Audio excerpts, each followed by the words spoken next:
February 11th, 2023.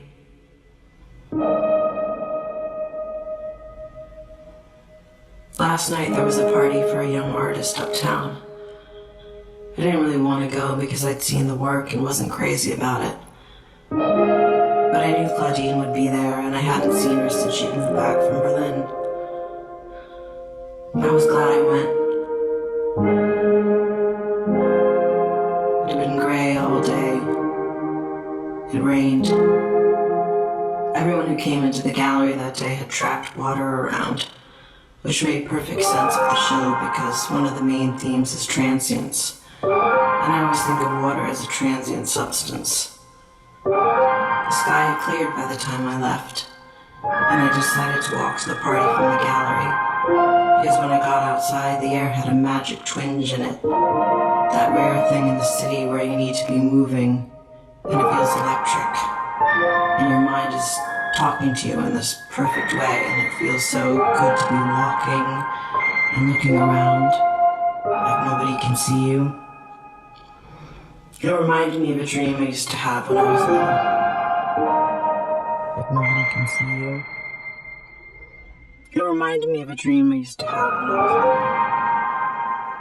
February 11th. Charlotte came home from school with a scratch across her forehead.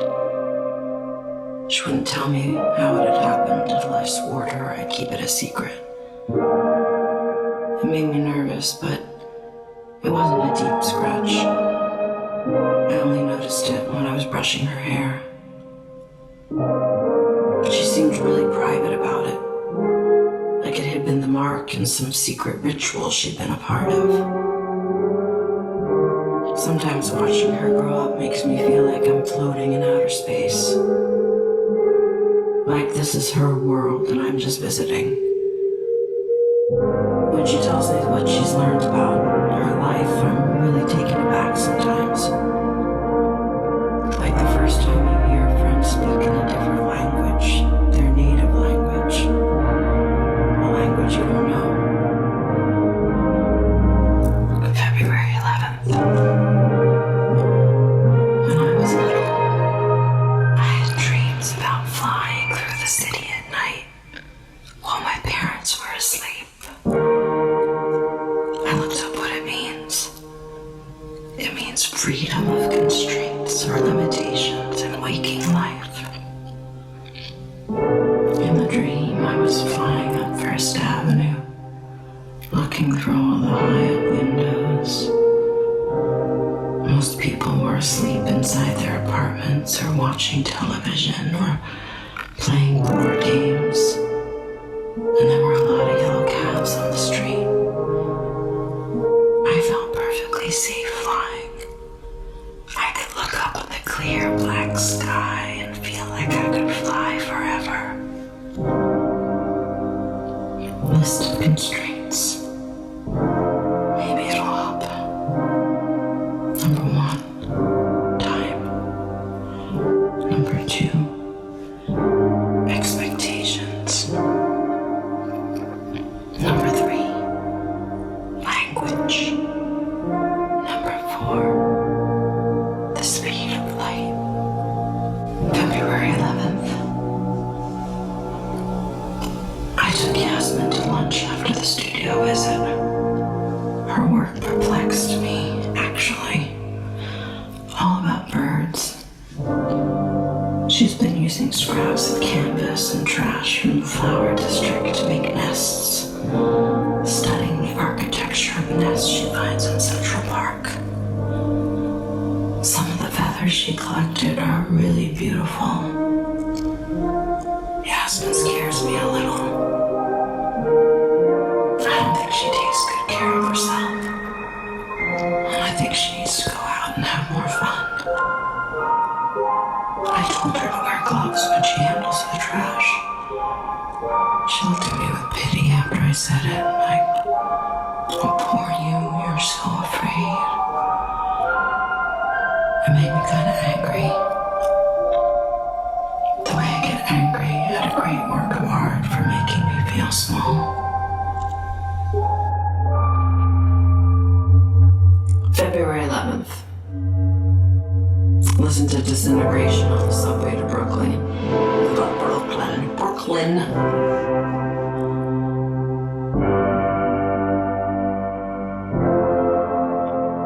February 11th. Listen to Disintegration on the subway to Brooklyn. Thinking about my old angst.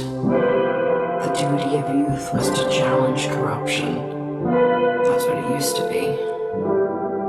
I don't know what the duty of youth is anymore. It's so overwhelming and enormous, and it's also so banal. Maybe ideology is a luxury. Maybe you need to divorce yourself from society to live ideologically. I don't know how else to challenge corruption than to just opt out. Move to the country somewhere and light candles. Take photographs of grass and insects and clouds.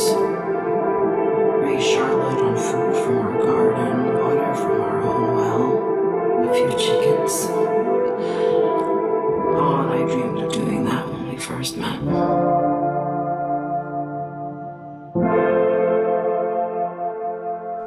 February 11th. Today at work, someone came in off the street and asked for a recommendation for a quiet place to sit and read. I couldn't think of anywhere. Not one place in the neighborhood. He looked at the art for a while, and then he went back out into the rain. I went into my office and shut the door and read a book. I didn't check my email or answer the phone. I need to do that more often. Yasmin told me about a Sufi legend about birds. I tried retelling it to Charlotte at bedtime, but I'm sure I got it wrong. In the story, every bird represents a human fault. And there are 1,000 birds.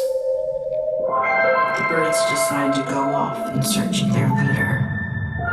They have to cross 7 valleys to find her. Love, knowledge, detachment, unity, wonderment, annihilation, or something else. And when they realize there's this different way ahead, when they realize there's this difficult way ahead, most of them make up an excuse and go home. The nightingale, the parrot, the peacock, they almost all quit. In the end, only 30 birds make it. When they get to where they're going, they find a lake and look down and see themselves in the reflection. And they realize that they're their own leader. Together, they've been guiding themselves. I don't know. Yasmin didn't go on to explain what it meant to her. I don't feel like I'm looking for a leader. I know what my leader is.